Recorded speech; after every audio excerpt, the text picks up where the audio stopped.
The following program has been made possible solely by your contributions to the American Freedom Coalition.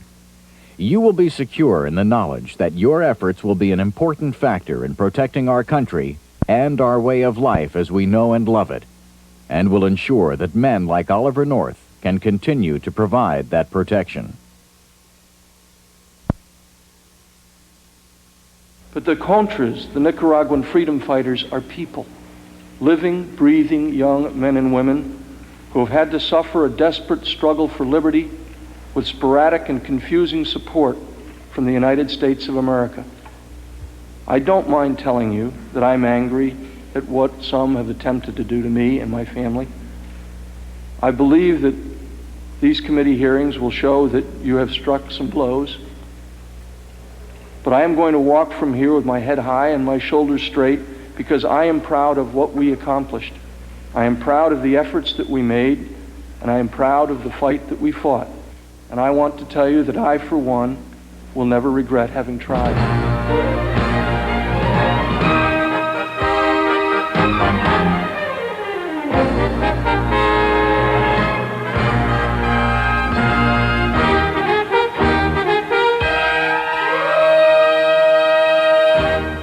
In this congressional hearing room, Marine Lieutenant Colonel Lawrence Oliver North added his name to the list of devoted American heroes dedicated to preserving his country's heritage. Facing a bank of congressmen and government lawyers for 7 days, he courageously defended his actions.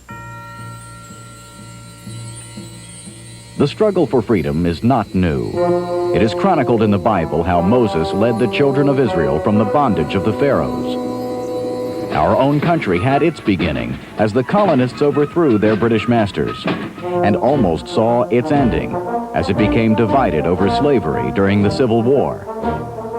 Only the great patriot had the wisdom to close the breach and preserve unity. As our nation grew greater and stronger, we recalled how close we came to self-destruction over the question of freedom and became committed to preserving it around the world.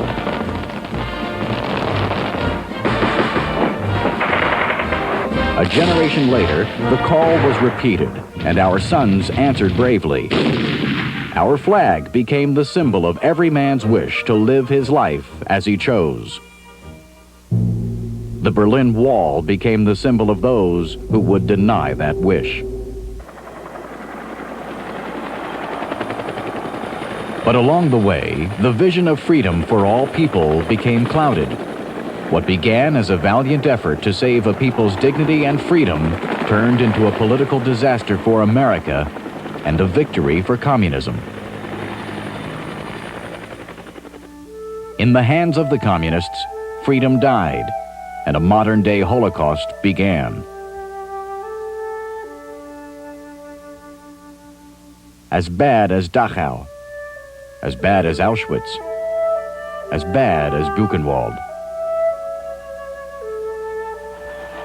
This erosion of resolve began at the close of World War II. Just as freedom was in the grasp of all the world, our patriots were stopped in their tracks. General George Patton was ordered to halt his march to Berlin to appease the Soviets who wanted to be there first. General Douglas MacArthur, who had liberated the Philippines, was stopped in his tracks 10 years later, just as he was about to free the North Korean people from communist oppression, and was embarrassed into retirement.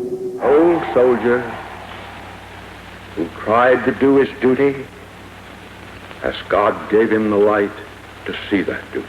I do know that Douglas MacArthur was and is to this day considered a hero, and yet he was fired by President Truman. So I would say that you don't have to be perfect to be a hero. And one thing is for certain, Colonel Oliver North, you served your country admirably. You have been a dedicated, patriotic soldier, and there's no question you've gone above and beyond on many occasions the call of duty. We have a new patriot in our midst, and incredible as it seems, we are intent on stopping him. This nation cannot abide the communization of Central America. We cannot have Soviet bases on the mainland of this hemisphere. And what I worked very hard to achieve was an outcome of democracy in Central America without the use of U.S. military force. There are certainly members of this body and perhaps the rest of the Congress who would feel that we should have used military force, American military force. My effort, and I believe what the President has said on it, is that the worst outcome we could have would be the consolidation of a communist client state in Nicaragua and the spread of communism throughout the region. What Colonel North said struck a familiar note. 25 years ago, similar thoughts were expressed. Neither the United States of America nor the world community of nations can tolerate deliberate deception and offensive threats on the part of any nation, large or small. The second worst outcome would be to have to use American forces. Marines like me and the sons of perhaps many of the members of this committee, my son, and we ought not to have to do that. Aggressive conduct, if allowed to go unchecked and unchallenged, ultimately leads to war. This nation is opposed to war. We will, if it comes to that, I'm convinced. But there is an alternative, and the alternative is backing the democratic resistance in Nicaragua. John Kennedy had reason to stare down the Soviets who posed a communist threat in Cuba. He recalled Hungary and Czechoslovakia. Later, events in Afghanistan would prove him right once more. North reiterated Kennedy's fears. We have been blessed in this country that we have not seen the kind of terrorism that has been so rampant in the Middle East and in Europe. We have been blessed because, for whatever reason, even in the days of the late 60s and early 70s, when there was great political dissension in this country, Americans, by their very nature, thank God, don't believe in those kinds of activities. And so even though there were groups of people who would like to have done more than they did, they were brought to justice and turned in most often by plain old Americans who'd pick up the phone and call the police or the FBI. We also have, I think, need to be concerned about the future in terrorism. There were more terrorist acts against Americans in this hemisphere in the last few years than there were in the Mideast. A dramatic change in trend. It is coming closer to home, and we need to be wary of that. We need to be concerned that if we don't find a way to address the terrorist threat at arm's distance, we'll be dealing with it when it's right in our face. You're talking about the efforts of the Soviet Union, not on the other side of the Pacific Ocean, but right here in this hemisphere. Hours. I mean, I have flown to Nicaragua in 4.5 hours. I mean, you're not talking about a day's trip like it used to be to go to Vietnam. We are talking about something right next door. That's the major difference. What, in your view, was the purpose of the massive Soviet investment in Nicaragua? Well, I think the Soviets have a neat way of doing it. I'm accused of dreaming up neat things. The Soviets, obviously, from what they have said and every indication that we know of, are not willing to go to war over Nicaragua.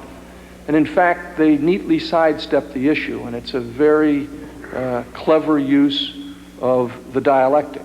They don't come out and advocate until they're absolutely certain that the revolution is going to succeed as it did in Cuba. They don't come out and advocate a 100% commitment. What they have done is they have provided a steady and consistent and increasing level of military and economic support to Nicaragua in hopes that their revolution will succeed. And of course, the quotes of the leadership of Nicaragua show them to be truly what they are. In fact, they aren't even Marxists. They are Leninists. They believe deeply in the vanguard of the party. I mean, these are the words that Vladimir Ilyich Lenin used in 1917 and in 1918 when he was taking charge of what was going on in the Soviet Union. These are the same words that Fidel Castro used. And yet, they are always consistent when they approach us here in this country and people who think that they're agrarian reformers or that they're simply labor organizers or Democrats. They're very, very careful to stay away from those terms when they're talking with us. It's an extraordinary experience to see what's going on. The Soviets desperately want to achieve the consolidation of a Soviet client state on the mainland of this hemisphere. It will be disastrous for our foreign policy. If historical precedent is an example, when a communist takeover occurs, between 10 and 25% of the population will flee that country and go to the next nearest democracy. And if that happens throughout Central America, from the Rio Grande to the Panama Canal, you're talking about something in the vicinity of 10 million human beings. Already 10% of the population of Nicaragua has fled.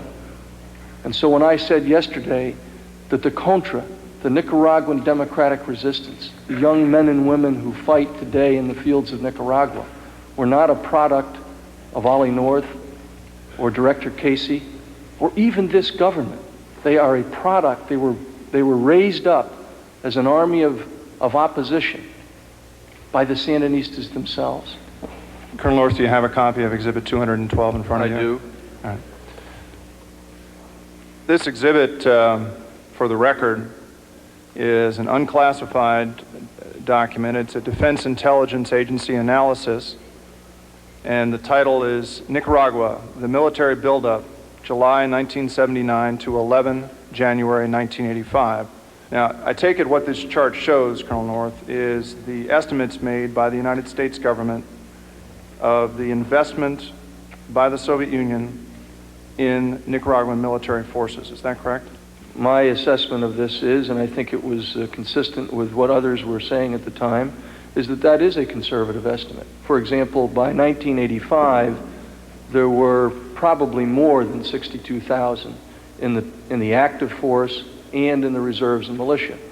Given the limited capability for collection, there are probably were by that point in time well over 62,000. Now, I take it that this would represent the largest military force anywhere in Central America. It is that correct? Not only the largest in Central America, it is the largest of all Central America combined. And I take it also represents a force larger than that currently stationed by the United States in South Korea. Is that correct? That is correct. What it also does not show, Counsel, is the number of Soviet, East German, North Korean, PLO, Libyan, and Cuban advisors, all of whom were there early on. Abu Nidal is, as I'm sure you on the intelligence committees know, the principal foremost assassin in the world today. He is a brutal murderer. Abu Nidal himself quoted in Der Spiegel, "Between America and us, there exists a war to the death. In the coming months and years, Americans will be thinking about us." For sheer viciousness, Abu Nidal has few rivals in the underworld of terrorism. Newsweek, our own State Department, and we have copies of these that we can make available for insertion in the record, but the State Department's summary on Abu Nidal, not exactly an overstatement, notes that his followers, who number an estimated 500, have killed as many as 181 persons and wounded more than 200 in 2 years. Abu Nidal does not deny these things. We also have an exhibit that we can provide for you that shows what Abu Nidal did in the Christmas massacres. One of the people killed in the Christmas massacre, and I do not wish to over-dramatize this, but the Abu Nidal terrorist in Rome who blasted the 11-year-old American Natasha Simpson to her knees, deliberately zeroed in and fired an extra burst at her head, just in case. Gentlemen, I have an 11-year-old daughter. Not perhaps a whole lot different than Natasha Simpson. And as I indicated yesterday, I think it was insensitive of this committee to place before the cameras my home address at a time when my family and I are under 24-hour armed guard by over a dozen government agents of the Naval Investigative Service because of fear that terrorists will seek revenge for my official acts and carry out their announced intentions to kill me. I'll be glad to meet Abu Nidal on equal terms anywhere in the world. Okay? There's an even deal for him.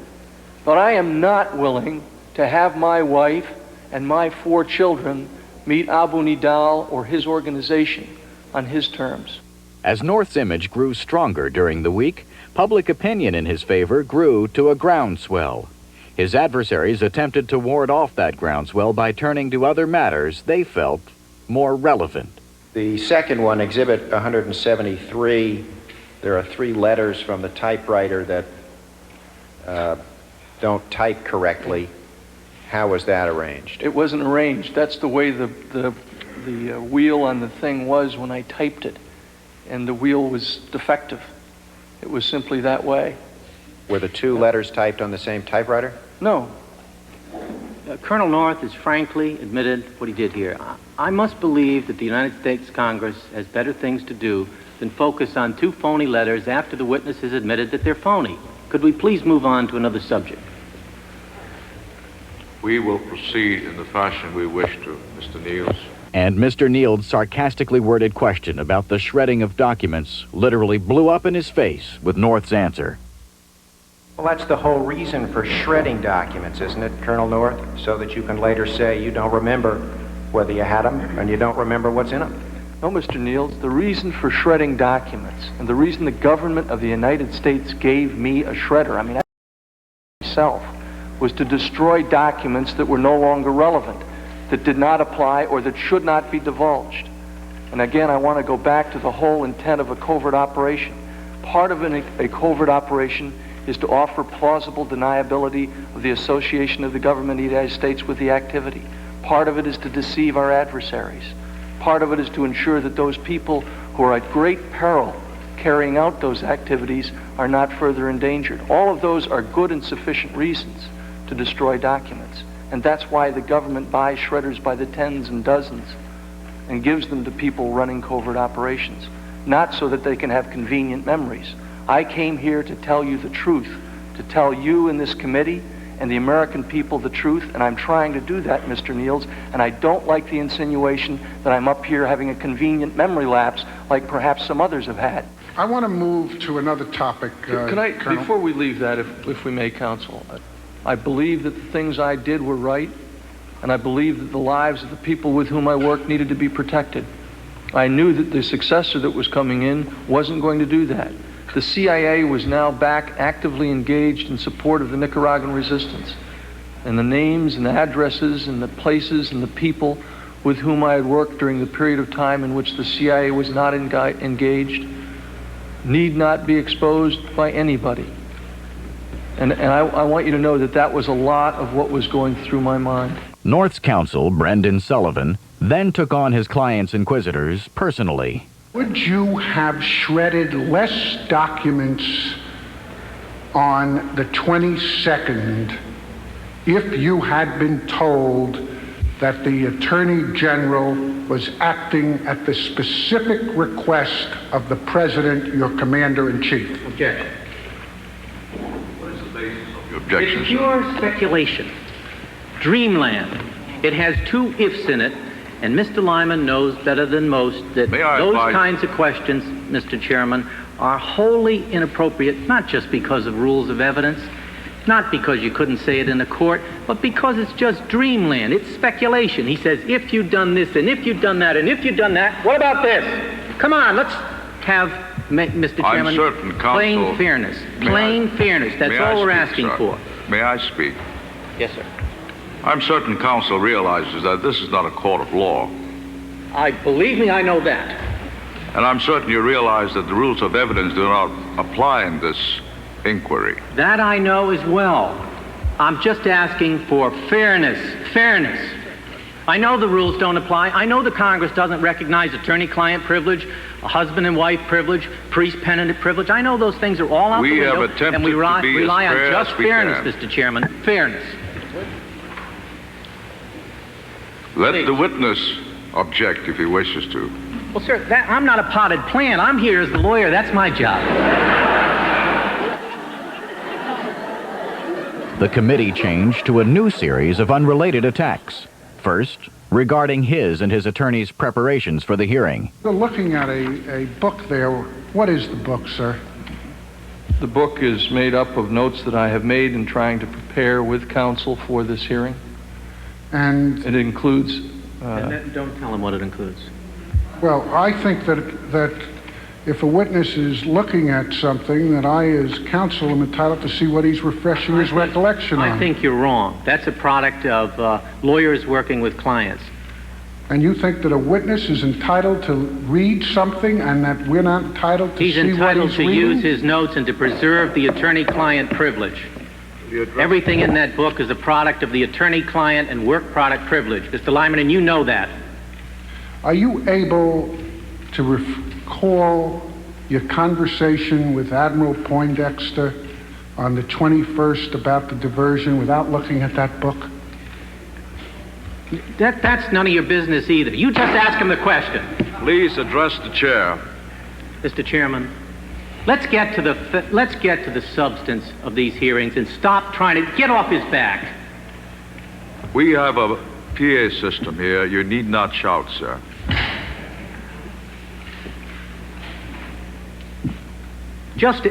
Mr. Please proceed. Counsel, Don't answer the question. Next question, Mr. Chairman. It won't be answered. The Uniform Code makes it abundantly clear that it must be the lawful orders of a superior officer. In fact, it says members of the military have an obligation to disobey unlawful orders. This principle was considered so important that we, the government of the United States, proposed that it be internationally applied in the Nuremberg trials. And so in the Nuremberg trials, we said that the fact that the defendant... May I please register an objection? I continue my statement? I find this offensive. I find you're engaging in a personal attack on Colonel North, and you're far removed from the issues of this case. To make reference to the Nuremberg trials, I find personally, professionally distasteful, and I can no longer sit here and listen to this. You will have to sit there if you want to listen. Mr. Chairman, please don't conclude these hearings on this unfair note. I have strong objections to many things in the hearing, and you up there speak about the listening to the American people. Why don't you listen to the American people and what they've said as a result of the last week? There are 20,000 telegrams in our room outside the corridor here that came in this morning.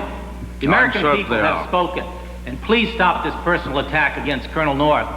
Next, and unbelievably, they turned to his private life, chipping away, looking for the slightest chink in his armor, starting with lewd hints at an intimate relationship between him and his secretary, Fawn Hall, pointing to a purchase by North at Park Lane Hosiery.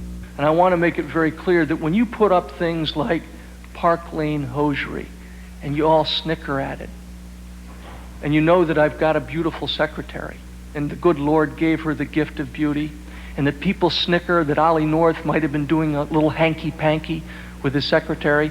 Ollie North has been loyal to his wife since the day he married her. And the fact is, I went to my best friend and I asked her, did I ever go to Park Lane Hosiery? And you know what she told me? Of course you did, you old buffoon. You went there to buy leotards for our two little girls. The bonds that exist between Ollie North and his wife are, I think, are unbreakable. There is he always used to call and always calls his wife his best friend. And when I got married and told him that I was about to get married, he said, remember, you're not only taking a wife, you're taking a best friend. And if she's not going to be that, then you should look around. And there's this tremendous love that exists between them. And there's a of caring attitude. One of the ththings that he said when I talked with him, with our lawyers present, he said, one of the great things about this is I get to spend a lot of time with my family for a change, something that over 5 years I hadn't been able to. I think this traumatic episode in his life has brought he and his family even closer than they were before, if that was possible. There's a unity there, and there's a family spirit there that is magnificent and is a great example to all of us.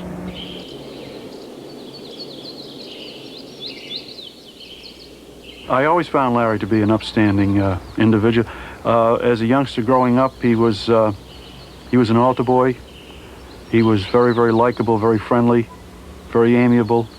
He had that certain charisma about him that attracted people to him. I sense that he was an advocate of democracy because he was community-minded, ready, especially in student council, to do any of the work that had to be done. He didn't have to be asked twice. He was a trustworthy youngster growing up, and I've always felt that the child is father to the man. All of the experiences that he had as a youngster certainly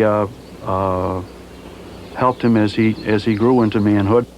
At times, North's discussion of duty, honor, and country seemed to be taken with a tongue-in-cheek attitude by some members of the committee and the press. But to those who served with him, it was truth. I think most of us who were also over there were somewhat, maybe we considered ourselves sophisticated, that, it's really not this way. But he really believed, for example, he believed in his wife. He loved his wife. He was just all emotionally involved in his wife. He was emotionally involved in the Marine Corps. He was always there in a very positive, duty-oriented sense, that our nation requires our services, that it's our turn to provide our country with our duty, with our honor. He's the kind of guy that he took charge of situations. He had a persona about him of command. Like I say, you didn't have to know he was an officer or anything. You took orders from him automatically. I would have to say that as far as in combat, that I don't know of anybody who's his equal, and I've seen quite a few. I've seen quite a few police officers since then, and I would have to characterize North as one of the bravest men I ever knew. I'm from Oklahoma, and in southeastern Oklahoma, we like to wave the flag every day. If we can, every day. Ollie would be a good Okie. He likes to wave the flag. He cares about his country. The real heroes of Vietnam were the scruffy kids drug off the street corners, not necessarily the ones, the generals that led them into battle. And it was quite the common thought amongst us lieutenants that these kids were really performing, and yet the Congress either didn't care, couldn't understand, or didn't want to understand. And the American people were being misled by the media and by the Congress. And North drew an obvious comparison.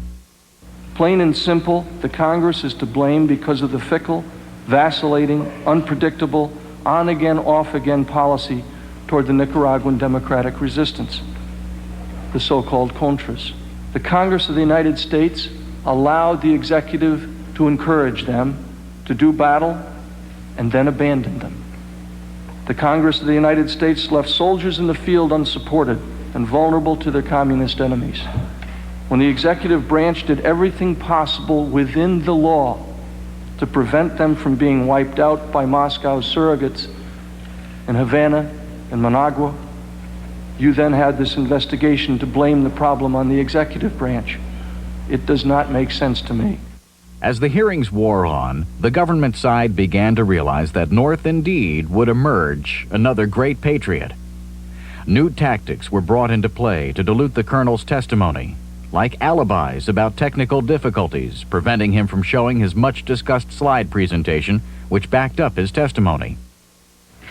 To have a slideshow in this room, it will necessitate the darkening of this room. TV lights are such that the slideshow cannot be seen by anyone. Therefore, the slideshow will not be seen by the people of the United States. I believe what you say, but I find that those people in charge of the technological aspects of this room should be able to create a situation such that slides can be shown on television. I've had hearings for 9.5 years or 9 years as a member of the House, and many of those slide programs are picked up on TV. I just find it remarkable that for somehow it can't be done here. And the only way I'm going to know is if Colonel North has an opportunity to express himself and to show what he did, and to do it basically the way he did it to thousands of people, as I recall his testimony. I think it's unfair if we don't do that, and I think it's unfair to the American people if we don't do it right here. North described them nonetheless, and the pictures can now be shown, as they should have been then. The first slide shows the effect of Soviet penetration in this hemisphere in the form of a consolidated communist regime in Cuba, and the threat that poses to our sea lines of communication, both to Europe and through the Panama Canal, and the threat it poses to 55% of our oil supplies coming up from Latin America. The second slide is a photograph of Andrei Gromyko, then the foreign minister of the Soviet Union, and a quote from Mr. Gromyko to the effect that he said in Moscow in 1983, "The region is boiling like a cauldron." A second quote from Marshal Ogorkov. The Marshal said that over 2 decades ago there was only Cuba in Latin America.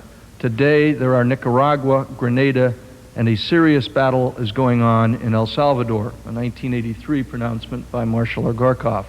There is then a summary of Soviet policy in the region based on Soviet literature, and summarized that their goal is to create such turmoil in the Caribbean basin that the United States must divert attention and military resources from areas critical to the Soviets. A follow-on slide depicts the fact that the Soviets are outspending us in our own hemisphere on a ratio of about 5 to 1. A photograph showing the Soviet warships deployed in the Caribbean, what used to be referred to as an American lake, 16 miles off the coast of Louisiana.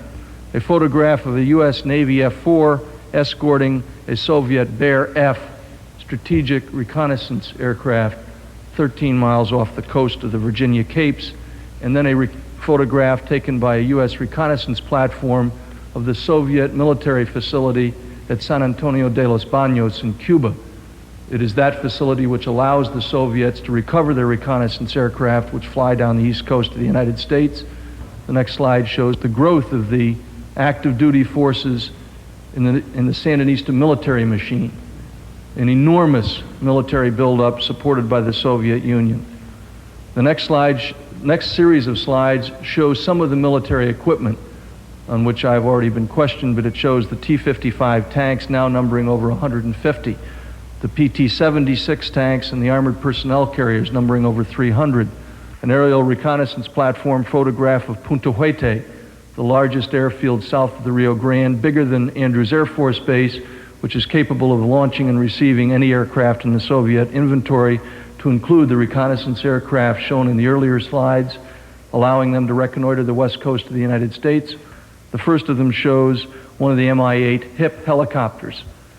Delivered originally as agricultural support equipment, it shows some of the unique agricultural support uniforms and, of course, the party emblem next to the agricultural rocket launcher on the side of the aircraft.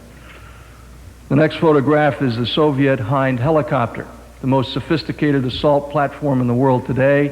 It has been delivered by the dozens to the Sandinistas, assembled by Soviet technicians and test flown by them, is flown by Cuban and Nicaraguan pilots against the resistance and to intimidate their neighbors. There's also a photograph of a Soviet AN-30 reconnaissance aircraft flown by Soviets in this hemisphere, not Cubans, not Nicaraguans. The Minister of Defense in Nicaragua is the brother of El Presidente. Umberto has said, Marxism-Leninism is the scientific doctrine that guides our revolution. Our doctrine is Marxism-Leninism. And he said that in August of 1981. And what he is saying in every other word is that communism is what they want. 1984, the great political thinker, the Che Guevara in many respects of the current revolution in Nicaragua. Tomás Borge, the Minister of Interior. He doesn't run the national parks, he runs the secret police. You cannot be a true revolutionary in Latin America without being a Marxist-Leninist, said in Havana in 1984. And then 2 photographs of Mr. Ortega and some of his associates, one with Fidel Castro, and then with some of his other brothers in arms, in this case, the leader of Libya, Muammar Gaddafi. Then a photograph that starts a series on what has happened to the people of Nicaragua. A photograph of one of the 11 new political prisons inside Nicaragua. A photograph of one of the victims with his arms and face terribly burned from having been trust-bound, thrown into his Pentecostal church and set afire while he was alive. And he managed to push himself out of the church. A photograph from a Nicaraguan school book printed in East Germany or Cuba, showing how young Nicaraguan children learned to count by counting grenades and AK-47. And of course the textbooks talk about anti-imperialism and anti-Americanism.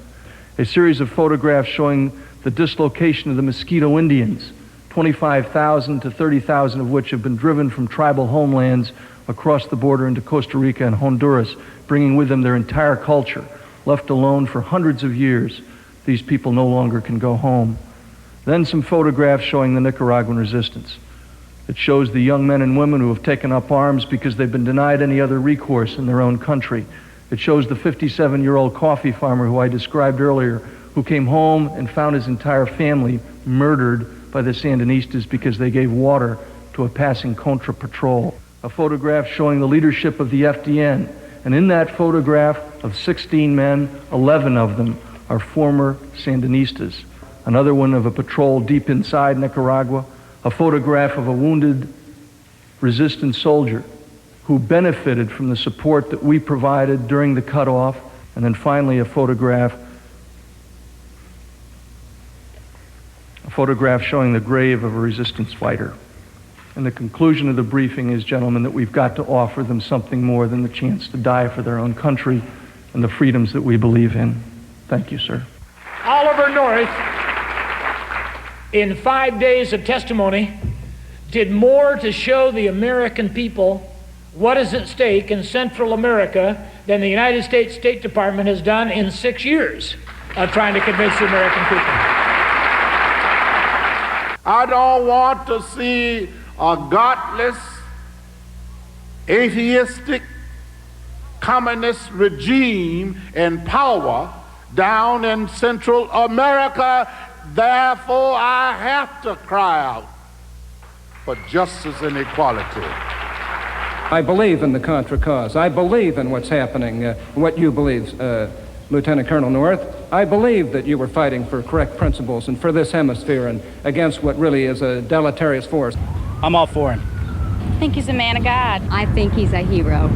I think that the man is a hero. I think that he has proved to the Congress that the American people really do support the Contras. From what I've seen so far, I'd say he's probably one of the most patriotic people that this country's seen in quite some time. Where has communism stopped? Why would communism be contented with a couple of little nations in Central America? Isn't it obvious that the broader purpose is to cut off the United States? We must help the freedom fighters now because they're fighting not only for their own freedom and the freedom of their country, but for our freedom as well. I mean, I think every American knows where Mexico is, and that's where the eyes of Marxism are. Every American knows where the Panama Canal is, and that's where the Marxist eyes are. It's not Nicaragua or El Salvador.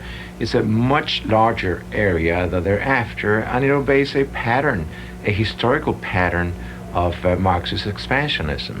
They want us to have to spend our resources, the blood and the guts of American young men south of the Mexican-American border, so we'll have to withdraw our resources from other parts of the world, such as the Middle East and NATO. This country cannot stand that, not just because of Nicaragua, but because of all the other nations in the world who look at us and measure by what we do now in Nicaragua, the measure of our whole commitment to their cause, to things like NATO, to things like our commitment to peace and democracy elsewhere in the world. How far would we have gotten with the efforts of Dr. Segur in Korea, just weeks ago if they didn't really believe that we really wanted democracy? And how long will the people all around the rest of the world who rely on us abide by us and stand with us if they don't believe that we want democracy enough just a few hundred miles from our own borders? I'm alive today. I'm also free today because of a man like Oliver North, a man who has a philosophy of do it now. He's a risk taker.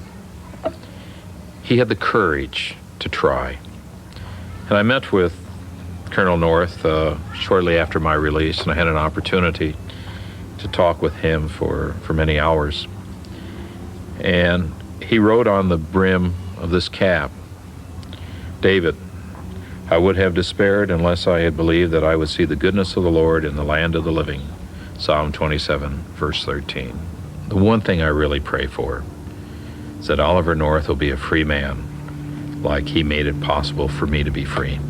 To be sitting outside today, seeing the horizon, smelling the fresh air, and just being a free American.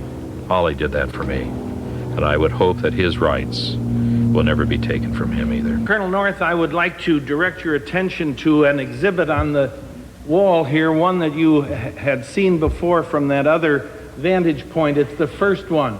It's entitled Public Law 98-473, October 12, 1984. It's the Boland Amendment, one of the 5 versions that was in effect then. And at the bottom of that exhibit is the signature of Thomas P. O'Neill, Speaker of the House, Strom Thurmond, President Pro Tem of the Senate, and the President of the United States, Ronald Reagan. Do you see that up there? I do, sir. Now, that was presented to you the other day to make a point. And the point was that the President signed the Boland Amendment, that it is the law, and the President signed it. And of course, if the President signs it, why, who are we not to observe it? Because it's a law. Now, I was taken aback when I saw that, because the purpose, it seemed to me, was to convey the impression that the President was sitting at his desk and someone put the Boland Amendment in front of him, and he said, "My God, give me my pen. I want to sign the Boland Amendment." Because that's a phony. That's a fabrication. That's contrived. The Boland Amendment is a couple of pages in this. This is the way it appeared to the President. It was brought to him 12 days after the fiscal year was over. The operations of government would have to close down if he didn't sign this. There were military appropriations, Social Security money, the Department of Interior. The Navy would have to bring the ships back to the dock and say to the sailors, "Hitchhike home." We have no money. We have no money, so we have to sign. Mr. President, you gotta sign this. Now, if we can't ignore the law or exempt ourselves from it, we play games with the process. Do you know how we got our pay raise? Now, the senators voted no. Terrific. And by the way, thank God we got the pay raise. I'm happy. I need the money, and I earn the money. But you know what we did in the House? We waited, under the guidance of the stage director over there, the Speaker, till 30 days had elapsed, until it was vested. It could not be unvested, and then we got a vote on it. We waited till it was locked in, and then we voted, and we could all tell our constituents, I didn't vote for that pay raise. That's the way we do things. So there's much to be learned from watching us. But having said that, I think a few more points need to be made. Now, why was this different? Why did you have to lie to Congress? Why was this different from other covert actions? Well, you know, it's very simple when you have a covert action that everybody agrees with. Isn't that correct? But when you get a controversial one, then you have a whole different problem. Is that not so? It is. And so the notion of betraying freedom fighters bothers you, whether they're at the Bay of Pigs or whether they were taking off from the roof of the embassy at Saigon on April 25th, 1975, or whether leaving them to fend for themselves in the mountains of Nicaragua. So you've got a few more mountains to climb, Colonel North, but remember, everybody remembers Billy Mitchell and nobody remembers who his prosecutors were. My own personal sense is that I would have the greatest burden of all on my soul if what I have done or what I have failed to do as a consequence of supporting the resistance from 1984 to the resumption of U.S. assistance in 1986 resulted in a cutoff at this point. And I would beg you, gentlemen, all, that the cause of the Nicaraguan resistance is our own, and that regardless of whether you judge me to be right or wrong, that what we have done is we have decided once again with $100 million to support a cause that is just. We have decided to again support an army in the field and a political outcome of democracy in Nicaragua. And that if, as a result of what you deem me to have done wrong, you decide to stop that again, that will be compounding a tragedy. And I'm not trying to make a speech, Congressman Cheney. I'm making an appeal. Hang whatever you want around the neck of Ollie North, and I have a few millstones that I have laid before you. And I have tried to do so fully and honestly, as difficult as some of that may be. And it has been difficult. But for the love of God and the love of this nation, don't hang around Ollie North's neck the cutoff of funds to the Nicaraguan resistance again.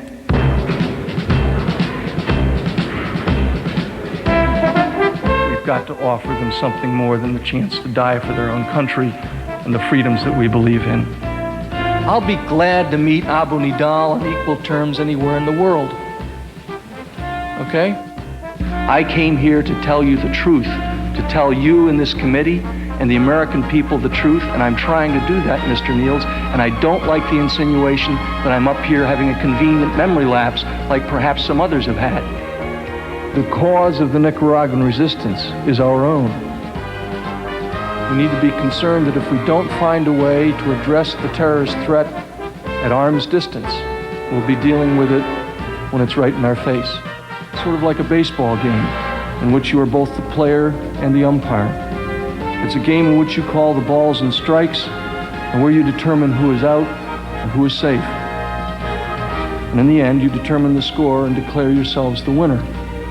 But the Contras, the Nicaraguan freedom fighters, are people, living, breathing young men and women who have had to suffer a desperate struggle for liberty with sporadic and confusing support from the United States of America. I would simply like to thank the American people who have responded with their good wishes, their support, their prayers, through what has been for me and my family a long and difficult ordeal. I thank them for that, and I salute them. The American Freedom Coalition is dedicated to the preservation of liberty and human dignity throughout the length and breadth of the land.